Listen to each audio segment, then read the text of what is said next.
Subscribe करें घसेरी channel और bell icon दबाएं नई वीडियो देखने के लिए।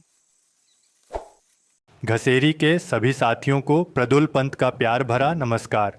आओ सुनते हैं एक नई कहानी, बीरा बहन और 7 भाइयों की कहानी। उत्तराखंड के किसी जंगल में एक बुढ़िया झोपड़ी बनाकर रहती थी। उसके 7 बेटे और एक बेटी थी। बेटी का नाम बीरा था। बुढ़िया के बेटे जंगल से शिकार करके लाते थे, जिससे उनका पालन पोषण होता था।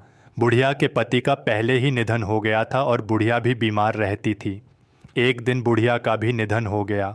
अब घर में रह गए उसके 7 बेटे और एक बेटी बीरा। एक दिन 7 भाइयों ने अपनी बहन से कहा, छोटी बहन, हम जंगल में शिकार करने के लिए जा रहे हैं, तुम हमारे लिए खाना बनाकर रखना।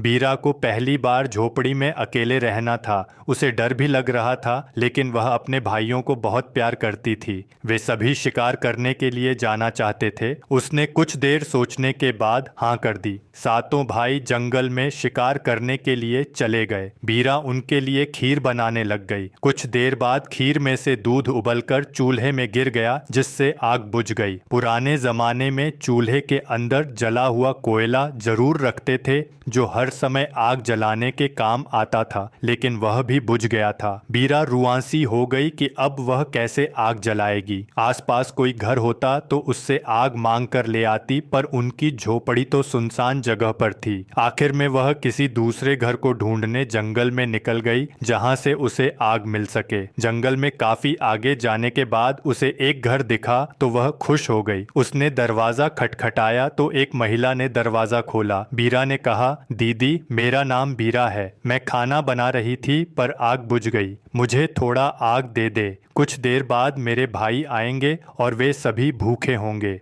वह घर एक राक्षस का था और वह औरत राक्षस की पत्नी थी। उसने बहुत दिनों बाद किसी के मुंह से अपने लिए दीदी संबोधन सुना था। उसे बीरा पर दया आ गई। उसने कहा, छोटी बहन, तू यहाँ से चली जा। यह राक्षस का घर है, वह आने ही वाला होगा। तुझे देखेगा तो वह तुझे खा जाएगा। बीरा ने कहा, दीदी आग दे दे, मैं तुरंत निकल जाऊंगी।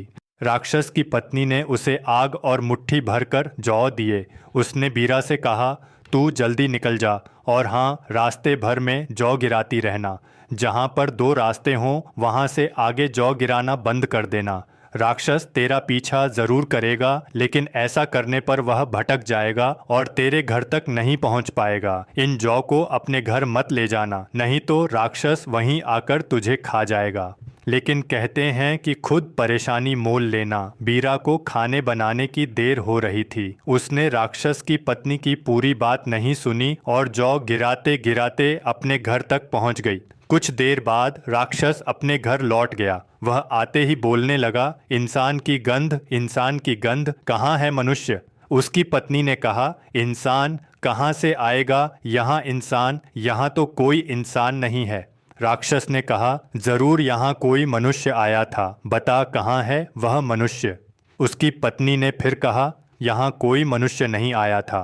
राक्षस को गुस्सा आ गया। उसने कहा, तू मुझसे झूठ बोल रही है। तू राक्षसी तो बन गई, लेकिन इंसानों से तेरा प्यार कम नहीं हुआ। उसने अपनी पत्नी को पीटना शुरू कर दिया। आखिर में उसकी पत्नी ने बीरा के बारे में सब कुछ बता दिया। राक्षस बीरा को ढूंढने निकल गया। वह जौ के दाने देखते देखते बीरा के घर तक पहुंच गया। उस समय तक बीरा के भाई भी नहीं आए थे। उसने खीर बनाकर 7 पत्तलों में रखी थी। जैसे ही उसने राक्षस को देखा, वह पानी की गगरी के पीछे छुप गई। राक्षस ने पहले सभी खाना खाया। उसके बाद उसने पानी पीने के लिए गगरी उठाई तो उसे बीरा दिखी। उसने उसे जिंदा निगल दिया और पानी पीकर झोपड़ी के बाहर ही सो गया। कुछ देर बाद बीरा के भाई आए तो उन्होंने देखा कि दरवाजे पर राक्षस सोया है। वे समझ गए कि कुछ गड़बड़ है। राक्षस के सोते हुए ही उन्होंने उसके हाथ पांव काट दिए और फिर उसका पेट भी फाड़ दिया। राक्षस के पेट से बीरा जिंदा बाहर निकल आई। 7 भाइयों ने उससे माफी मांगी। उस दिन के बाद 6 भाई शिकार के लिए जाते थे और बारी बारी से एक भाई घर में बीरा के साथ रहता था।